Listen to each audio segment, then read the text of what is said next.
how's it going? This is Ramirez Diesel, and today I am going to show you how to what the process is to do in order to remove the DPF filters on a Freightliner Cascadia. This one in particular, I think it's a 2014, and it's got the newer style engine. So this is what we have. In order for you to remove this, you have to remove a sensor that sits right here.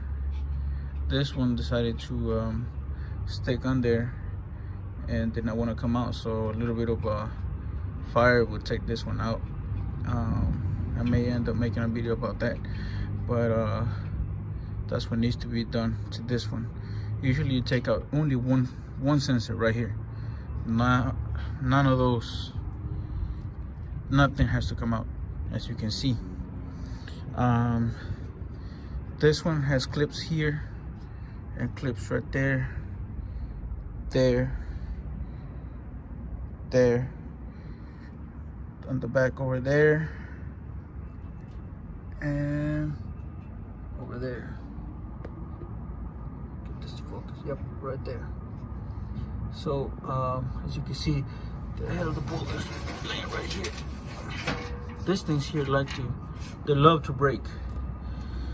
And Freightliner do not sell those clips right there. So I'm gonna have to order some through, I don't know, maybe Lawson or Imperial, or like or maybe even a hardware store. Maybe someone will have this right here. Anyway, and then there's on the opposite side, on the back, there's also two more around this same area, but in the back. And you take those out, and then this here stays with the component. I mean, if you can get it out, hats off to you, but I never had to. You can just leave it right there, and then to remove this one, it's very easy. You loosen up that clamp right here, and then all you have to do is kind of reach in there, put your hand underneath, and the other one, or get a pry bar underneath like this one,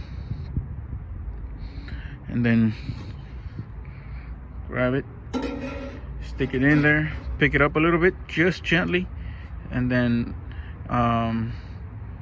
just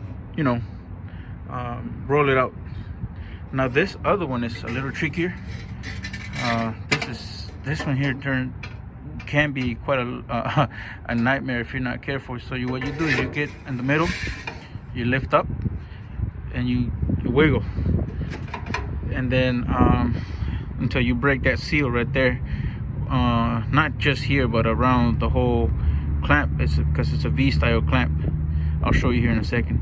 It's a V-style clamp, and it will bite real hard. So you got to put a little force in here, in order to break the seal. Or what you may have to do is hit it with a hammer at the edge right there, and then this edge right here, and it'll break the seal. This one is a B style clamp. You have to replace it. This is one-time use, unless you can find there's a piece of soft sealant that is in between here, and normally you replace it. I haven't had any luck finding the seal that goes around it. Some people have found it and have reused it before, but I haven't. So okay, once you break that, you stick one pry bar here, and then another pry bar here, right about there. And then you pick up on both pry bars. You'll pick it up just a hair. You don't have to pick it up all the way, because it won't go past that. So you just pick it up a little bit, and then gently roll it. Do your best to roll it. It'll come out, but you have to slide that B style clamp all the way here. Same thing with this one, slide it over here, and it will roll out real simple. But it's you know, it can be a little tricky. Like I said, the main thing is for you to push this B-style clamp this way. Same thing with this one, this way. Both of them are gonna be in this area right here, here and here, and then just roll it. But then once you pick it up, your pry-bar will be in this position. Then once it gets out all the way, it'll lay down, and then just roll it out. But it needs to be rolled evenly, because there's only so much room here, and it'll come out real simple. That's mainly it. Same thing when you go to put it back. You put 2 pry bars, you roll them in, and then you do this side. You make sure you get a good hold of this one. Hand tighten that nut up there, and then this one you have to torque this one down. Otherwise, what this one has a tendency to do is to move or pivot to the side, going this way, and it's never a good thing. Otherwise, you'll never seal it, and then you're gonna have a leak. Same thing here. You know, this one is usually just 1 pry bar, and then you roll it, you sit it, then you put the your V-style clamp, you hold it. Same thing here. Then you torque this one down.